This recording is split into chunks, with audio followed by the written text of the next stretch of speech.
Under the soft glow of a dimly lit chandelier, the hum of clinking glasses and quiet chatter filled the upscale restaurant. Amara, a young black waitress with an air of quiet determination, weaved gracefully between tables, her warm smile masking the struggles she carried. Beyond the polished silverware and fine linen, her dreams lay hidden. Dreams too often dismissed by a world quick to judge. But when an affluent, sharp-suited man known for his dismissive attitude challenges Amara to play the grand piano in the corner, the room holds its breath. Little does he know, beneath her humble demeanor lies a talent that could rival the greatest maestros. What begins as a condescending dare spirals into an unforgettable performance that leaves everyone, including the skeptic, utterly stunned. As the keys come alive beneath her fingertips, lives are changed, prejudices shattered, and dreams reignited. Will this moment of brilliance launch Amara into the spotlight she's always deserved? Watch until the end to witness the breathtaking twist that no one saw coming. Before we dive deeper into this gripping story, if you haven't subscribed to our channel, Epic Story Moments, yet now is the perfect time. Hit the bell icon so you never miss an update, and be the first to hear our incredible new stories. Don't forget to like, share, and comment to support more heartwarming tales like this. Let us know in the comments where you're watching from. We love hearing from you. The grand chandelier above cast a warm, golden glow over the restaurant, which was filled with the soft clinking of fine china and the murmurs of well-dressed patrons. The space oozed sophistication and wealth, with every table occupied by people whose lives seemed to be defined by status and privilege. Among them, a man sat alone at a corner table, his sharp eyes scanning the room as if he were above it all. Edward Carrington was a man of influence, a successful businessman who built his empire from the ground up.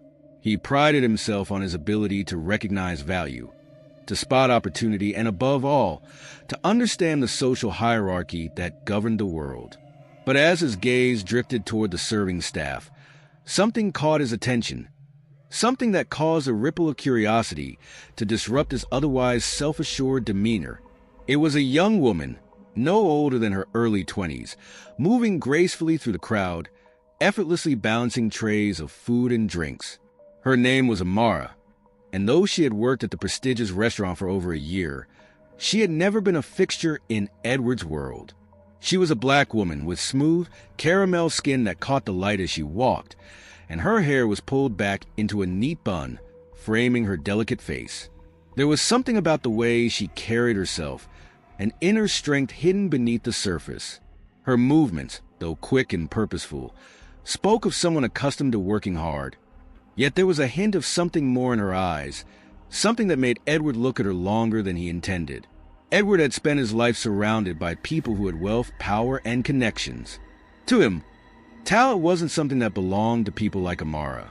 He had seen countless waitstaff, cleaners, and service workers, people who played their part in the world but never transcended their roles. He had long ago categorized them, filed them away in the box labeled people who serve.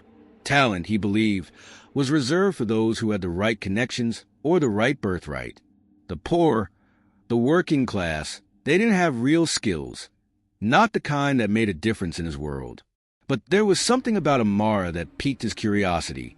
As she passed by his table, humming softly to herself, a tune that he couldn't quite place, Edward's mind began to wander. Was she perhaps just another one of those dreamers, someone who thought they could be more than what they were? He watched her interact with the patrons, her kindness, her patience, and that odd glimmer of quiet confidence that seemed to unsettle him. There was an air of mystery about her, something untapped, something Edward couldn't define but knew was there. Without thinking, he called over a waiter and asked, "Who is that girl?" He gestured to Amara, who was clearing a nearby table. The waiter, unaware of the subtle tone of condescension in Edward's voice, replied with a simple, "That's Amara, sir. She's been with us for a year now." Edward nodded thoughtfully, his eyes never leaving her as she made her way to the kitchen. Then, as if struck by a sudden, playful idea, he leaned back in his chair and turned to his companions. an older couple who had been whispering amongst themselves. "You know," Edward began, a mischievous glint in his eyes, "I've heard she's quite the singer, but I doubt it. People like her, they just don't have the talent." The statement hung in the air like a challenge, and the couple, not wishing to appear rude, nodded politely. However, the thought lingered in Edward's mind, poking at him. There was no reason for a woman like her, someone serving in a high-end restaurant, to have any real musical talent. And yet, something about the way she had been humming caught his ear. He couldn't shake it. If he could prove to himself that she was just another dreamer with no real abilities, he could rest easy in his belief that he had made the right judgment about people like her.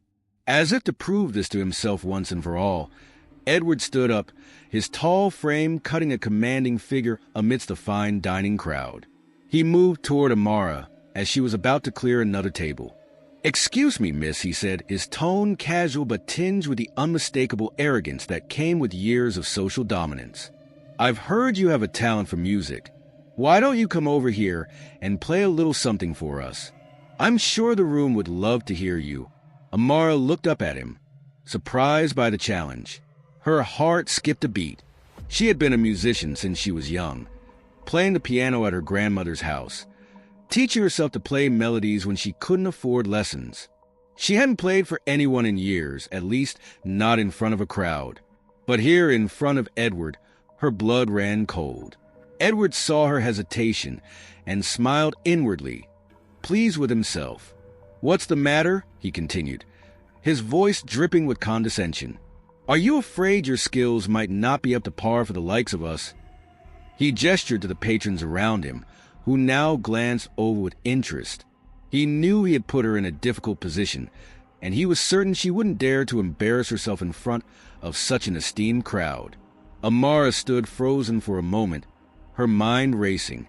The weight of Edward's words hung in the air, and her first instinct was to refuse. The room, after all, was full of people who had no understanding of what it meant to struggle, to dream, to fight for the things they loved. They saw her as nothing more than a server, a small piece in the machinery of their privileged lives. But then something shifted. Deep within, a fire sparked. She remembered the countless nights she had spent playing piano for herself, the quiet hours spent trying to perfect a song that she would never have the opportunity to share. She remembered her grandmother's encouragement and the hope that she could one day rise above the constraints of her circumstances. With a deep breath, Amara made her decision. "I'll play," she said quietly, but with a determination that surprised even herself. There was no turning back now. The entire room seemed to hold its breath as Amara made her way to the grand piano at the back of the room. Edward's smirk widened, his expectations high that she would falter, perhaps even humiliate herself in front of the well-dressed elite. What could she, a young black waitress, have that could compare to the polished, refined performers who grace these spaces? He settled into his chair, waiting for the inevitable disappointment. But what happened next would turn everything on its head, something Edward Carrington never saw coming. Amara's hands rested on the piano keys, and the first note rang out, a soft, gentle melody that made the entire room go quiet. And as she played, the music enveloped the restaurant, drawing every eye, every ear, every heart. As Amara sat down at the grand piano, the weight of the room's expectations pressed heavily on her. The elegant, gilded frame of the piano gleamed under the chandelier's light, and the polished keys seemed almost mocking in their perfection. Edward, still standing by his table, watched her intently.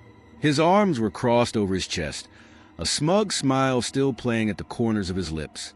The audience was quiet now, the murmurs of conversation replaced by an unsettling stillness. The piano was magnificent, a concert grand, the kind that only the wealthiest could afford.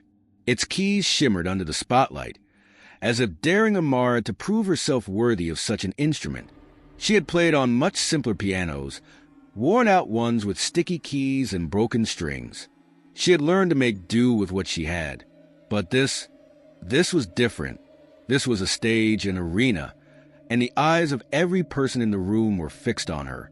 It was a challenge not just to her skill, but to her identity. Could she, a black waitress in a sea of opulence, truly belong in this world? Amara's fingers hovered above the keys for a moment as she gathered her thoughts. The fear that had almost paralyzed her was still there, but it was now mixed with a defiant spark. She wasn't just playing for Edward or the others in the room. She was playing for herself, for the years of self-doubt, the moments of humiliation when people like Edward dismissed her as nothing more than a worker, a servant, a cog in the machine. This was her chance to show the world, and more importantly herself, that she was more than that. A soft breath escaped her lips as her fingers pressed down on the first note. It was delicate at first, hesitant. A single sound that rippled through the room. The audience waited, silent. The restaurant had gone eerily quiet, and for a moment, it felt as if time itself had frozen. Amara could hear the pounding of her own heartbeat in her ears, but she didn't stop. She couldn't. This was her moment. Her hands began to move with more confidence, the melody growing fuller and more complex. It was a piece she had learned when she was just a girl, a haunting, soulful composition passed down from her grandmother, a woman who had always believed in her, even when the world did not. The music filled the room like a wave, each note flowing into the next with an effortless grace. The familiar sound of the piano, the one she had played countless times in the quiet of her small apartment, now reverberated through the grand hall, creating an aura of magic. Edward, who had initially leaned back in his chair with a smirk, began to straighten up. His eyes narrowed in surprise. The first few notes were beautiful, yes, but what truly caught him off guard was the emotion behind them. There was something raw in the way Amara played, something that couldn't be faked. The melody wasn't just a collection of notes. It was a story, a journey, a cry from the soul. Every note seemed to hold the weight of her life, of the struggles she had faced, and the dreams that had been buried under years of hardship. Edward's gaze shifted, no longer filled with the smugness that had defined him earlier. His fingers tightened around his wine glass as he watched the music unfold, and for the first time in a long time, he felt something he hadn't expected. A sense of vulnerability, a sense of being utterly moved by the power of what he was witnessing. This wasn't just a woman playing a piano. This was a woman pouring every ounce of herself into her art, transcending the boundaries of class and status. The other patrons, too, were entranced by her performance. Eyes widened, faces softened, and a palpable sense of awe filled the room. Amara's music wove a thread through the hearts of everyone present.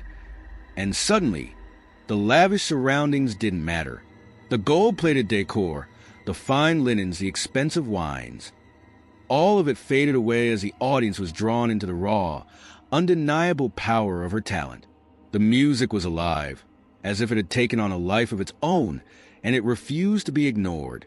Amara, too, was lost in the moment. Her hands moved across the piano keys, as if they were an extension of her soul. Each note rang out like an expression of freedom, a release from the burden she had carried for so long. She could feel the weight lifting off her shoulders, the pressure to prove herself vanishing with each passing second.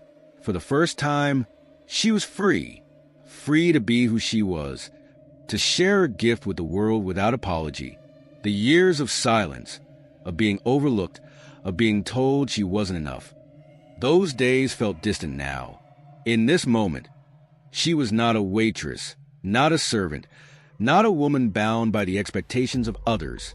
She was an artist, a creator, and her music was her truth. As the melody reached its peak, Edward's breath caught in his throat. He could feel the emotion in the music now, in the very air around him.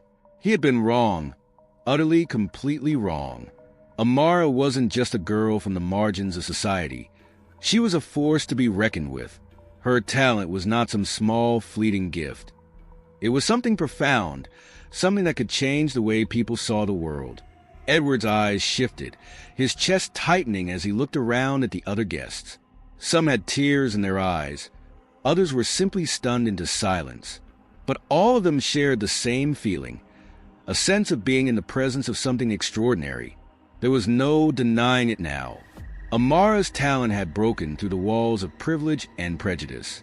It had shattered the illusion that talent belonged to the elite, to those born into power and wealth.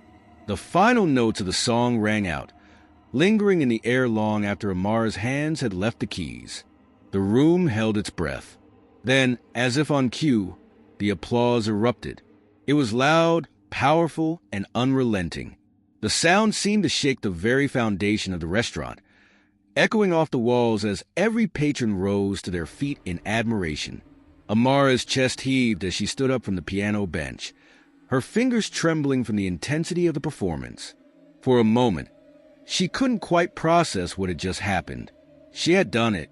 She had proven herself, not just to Edward, but to herself. The doubts that had plagued her for so long began to fade into the background, replaced by a sense of pride, of accomplishment.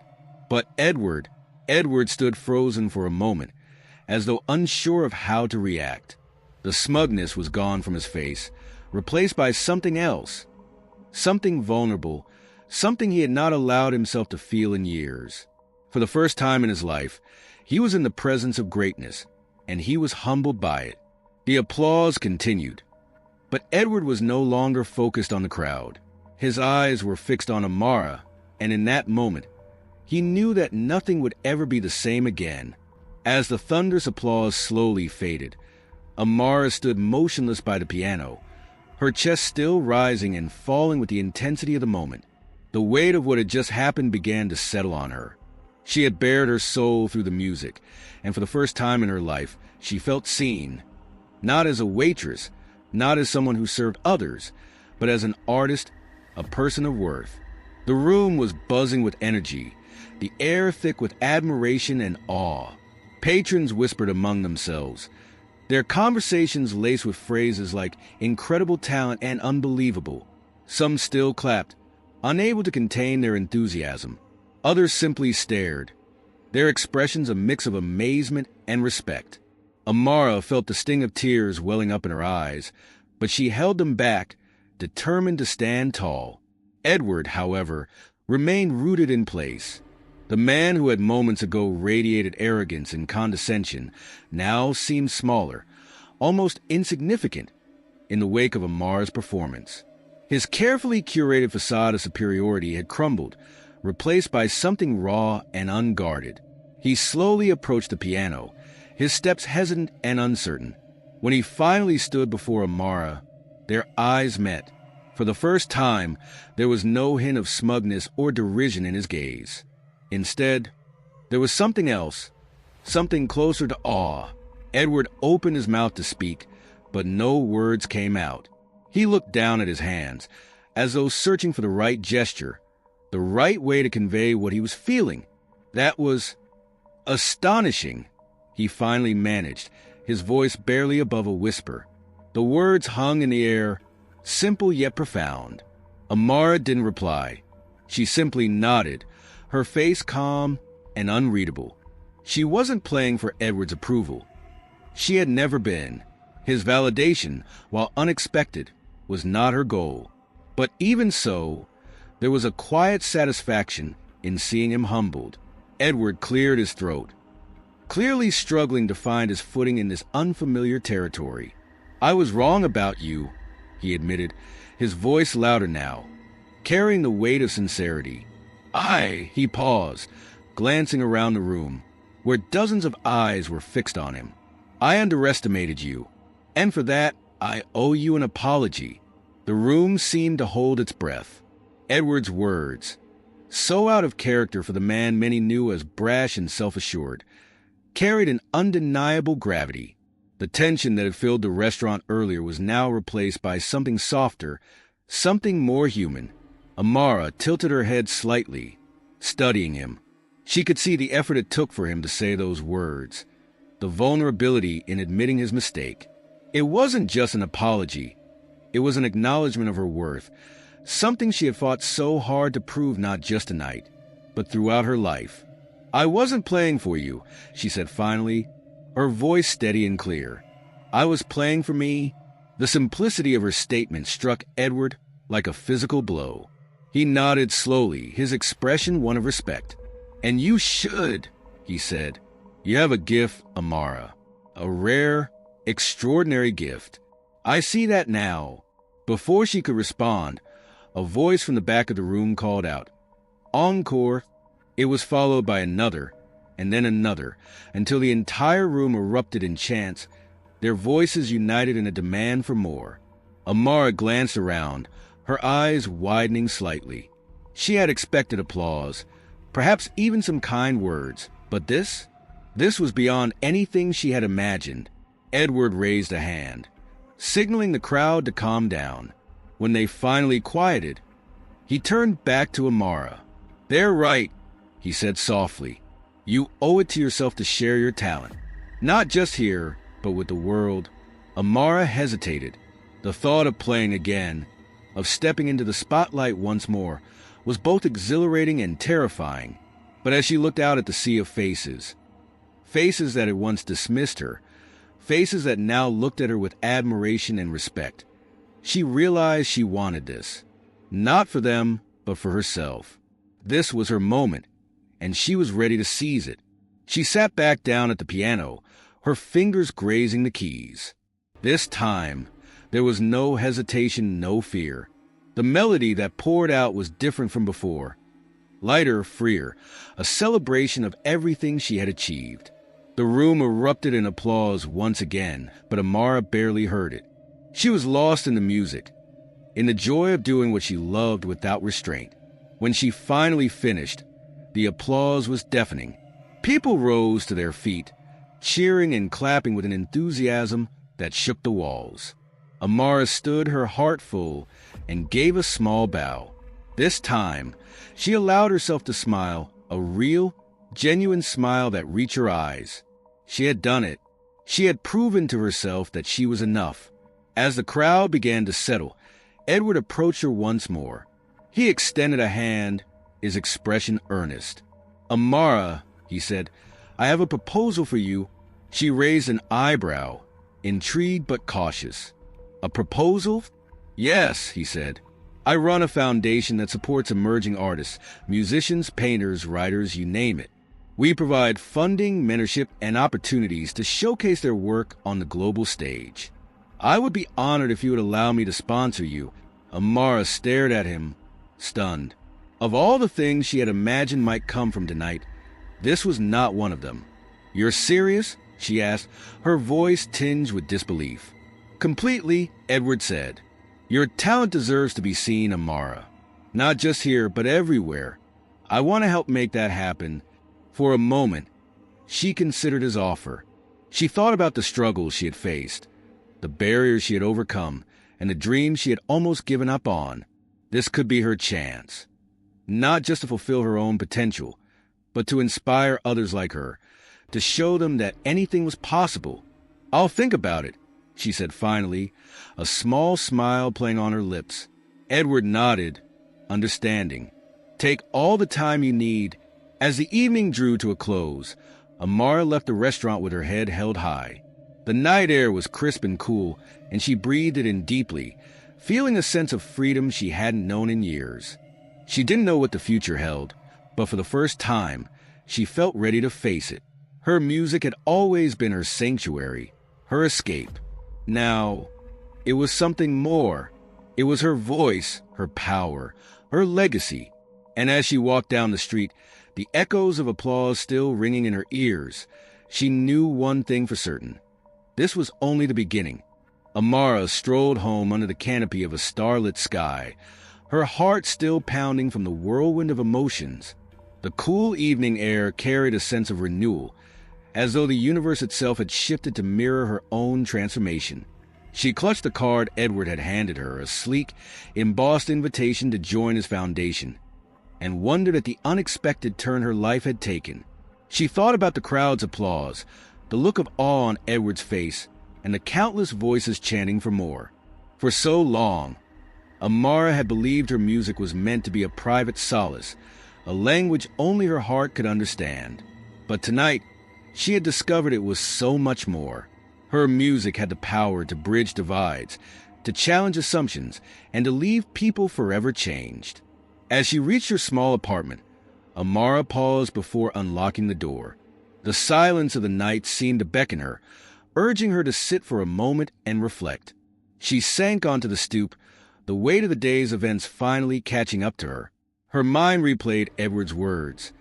Your talent deserves to be seen, not just here, but everywhere. A part of her was still skeptical. Could she really trust him? Could someone who had looked down on her just hours ago truly want to help her? But another part, the part that had dared to sit at that piano tonight, whispered that maybe, just maybe, this was her chance. Amara pulled out her phone, her fingers hovering over the screen. She opened her notes app and began to type. Today, I played for an audience. For the first time, I let the world see who I am. And you know what? It felt incredible. Scary, yes, but also freeing.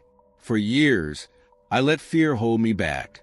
Fear of rejection, fear of failure, fear of being told I wasn't good enough. But tonight, I realized something. My worth isn't determined by others' opinions. It's defined by my passion, my resilience, and my belief in myself. She paused, rereading the words. A small smile tugged at her lips. This was a message she wanted to share, not just with herself, but with others who might be doubting their own potential. She added another line. To anyone out there who's ever been underestimated, overlooked, or told you can't, you can. Don't wait for someone to validate your dreams. Claim them. Own them. Shine. The next morning, Amara woke to the sound of her phone buzzing incessantly. She groggily reached for it, her eyes widening as she saw the notifications flooding in. A video of her performance had gone viral, shared by one of the restaurant patrons. The caption read, Waitress stuns audience with breathtaking piano performance. A night we'll never forget. Her social media accounts were inundated with messages from strangers, each one echoing a similar sentiment. Admiration, gratitude, and inspiration. People from all walks of life thanked her for reminding them of the power of perseverance and self-belief. As the day went on, Amara received call after call. Local news outlets, radio stations, even a talent scout who had seen the video and wanted to discuss potential opportunities. It was overwhelming, but also exhilarating. For the first time, Amara felt the world opening up to her, offering possibilities she had only dared to dream of. Edward reached out as well, his voice warm and genuine. Amara, he said, I saw the video. It's incredible, but it's only the beginning. The foundation would love to have you. And if you're ready, I'd like to help you navigate this journey. Amara hesitated for only a moment before responding.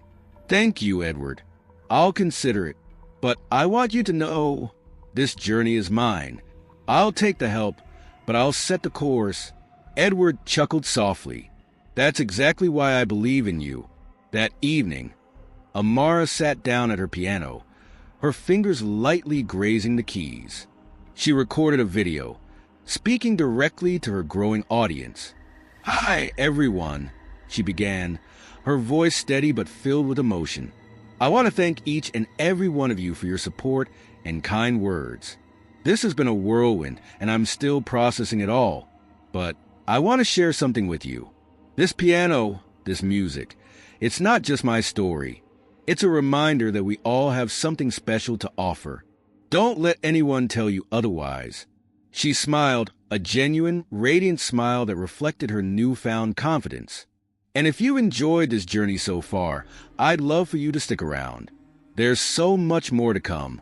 Please like this video, share it with someone who needs inspiration, and subscribe to stay part of this incredible community we're building together. Her fingers danced across the keys, playing a melody that seemed to encapsulate all she had been through. As the notes filled the air, Amara felt a sense of peace. This was her moment, but it was also the start of something bigger.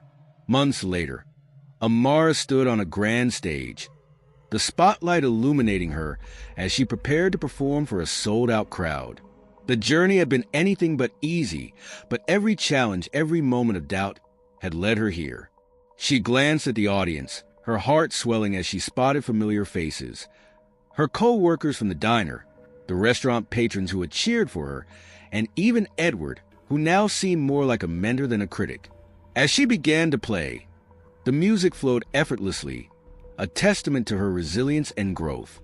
Each note told a story of struggle, triumph, and the unyielding belief that talent knows no boundaries. And as the final note lingered in the air, the crowd erupted in applause, their cheers a symphony of admiration and respect. Amara stood, tears streaming down her face, and bowed deeply. This was her victory, her moment to shine. She stepped forward, addressing the audience with a voice full of gratitude. "Thank you," she said, "not just for being here tonight, but for believing in the power of dreams. This is only the beginning, and I can't wait to see where this journey takes us next." As the applause continued, Amara felt a sense of fulfillment she had never known. Her music had brought her here, but it was her courage and determination that had made it all possible. To those watching from afar, she had one final message. Never stop believing in yourself. The world is waiting to hear your story. So go out there and make it unforgettable